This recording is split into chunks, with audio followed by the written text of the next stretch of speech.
This week I'm going to be discussing maintaining emotional control in high level athletes. We all have emotions and we all experience those emotions very differently. And whether our reaction be negative or positive, it's always going to have an effect on you and the situation that you're in. And negative emotions during games can hurt your performance extremely, both mentally and physically. That's the biggest reason that it's important to be sure that you have the ability to maintain emotional control. With frustration and anger, your intensity goes up and down, and that leads to muscle tension and breathing difficulties and a loss of coordination. It also saps your energy and it causes you to tire extremely quickly. When you experience despair and helplessness in performance settings, your intensity drops sharply and you no longer have the physical capabilities to perform well. And negative emotions can also hurt you mentally. Your emotions are telling you, like, deep down, you're not confident in your ability to perform well. So your confidence may decline, and you'll have negative thoughts to go along with those negative emotions that you feel. And also, since your negative emotions are so strong, you'll likely have difficulty focusing on what will help you to perform well. The negative emotions draw your attention onto all the negative aspects of performance.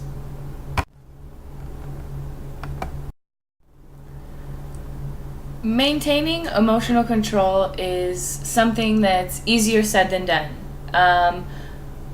It's something that you have to continuously work at, and it's something that a lot of people still struggle with. Just a few examples: the legendary coach Bobby Knight, he was known for his temper, and in one game he got angry enough to throw a chair across the court in the middle of a game. And that really did affect the game. His team ended up losing, but nobody even remembers how the game ended up because that anger and erratic behavior was just so unknown and unseen during a game like that. Another example is Dennis Rodman.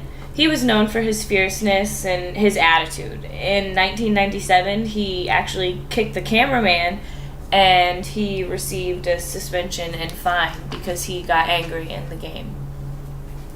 Ron Artest, I'm sure a lot of you know about the fight that he had. A fan threw a cup onto the court and he went into the stands and went after the fan. And he ended up getting suspended without pay for the rest of the season, and it has greatly affected his seasons since then. So those were just a few examples of people who have obviously lost emotional control during games.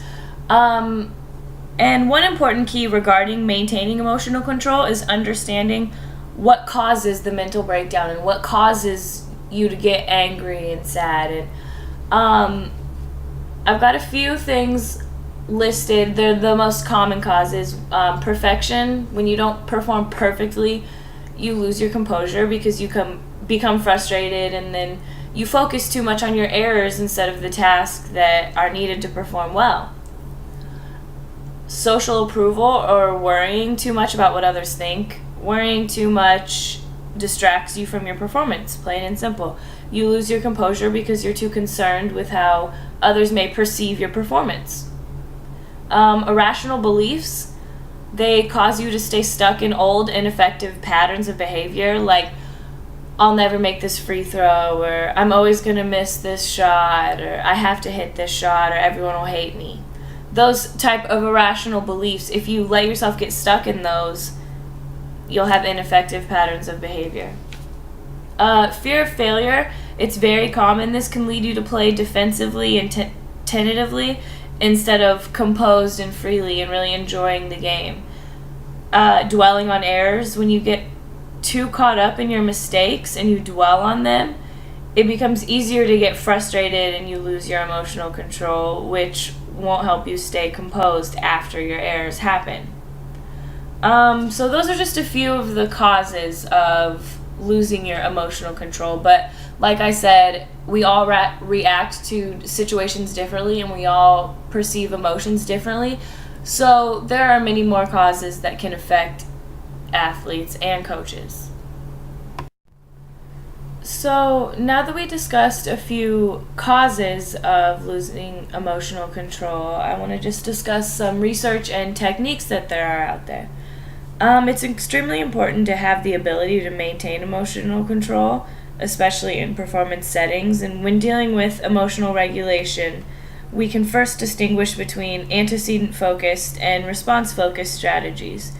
Antecedent-focused strategies refer to things we do before the emotional response tendencies have to fully change our behavior.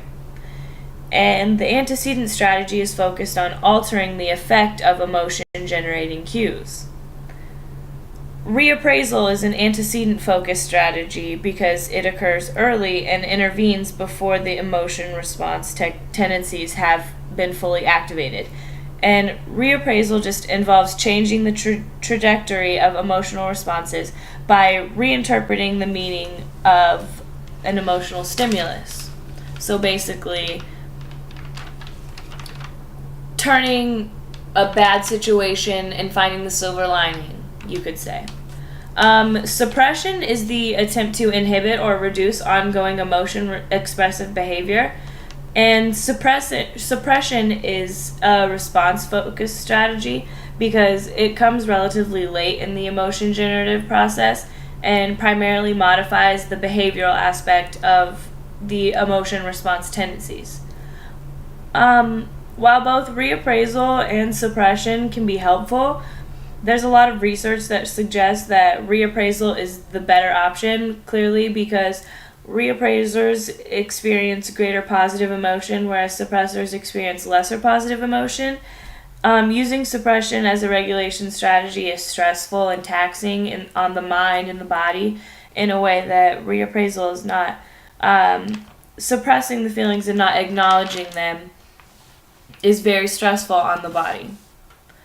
Some techniques that are beneficial in maintaining emotional control include meditation. That trains the athlete to relax by controlling the parasympathetic nervous system through reducing noise or stimulation to the brain. By controlling this system, an individual can lower their blood pressure, their heart rate, slow down their breathing rates, they relax their muscles, and you just calm their mind. Progressive muscle relaxation, that can be done at the end of training or before going to bed. This technique involves tightening and relaxing specific muscle groups so that the athlete identifies the sensations of muscle tension and muscle relaxation in that body part. This results in a reduction in muscle tension and helps to improve awareness so the individual can recognize muscle tension and focus on reducing it. When this skill is used regularly in training, it can lead to significant improvement in training and match day abilities. Another technique that is used for maintaining emotional control is imagery and visualization. All individuals have an imagination that can be developed to contribute to their training potential.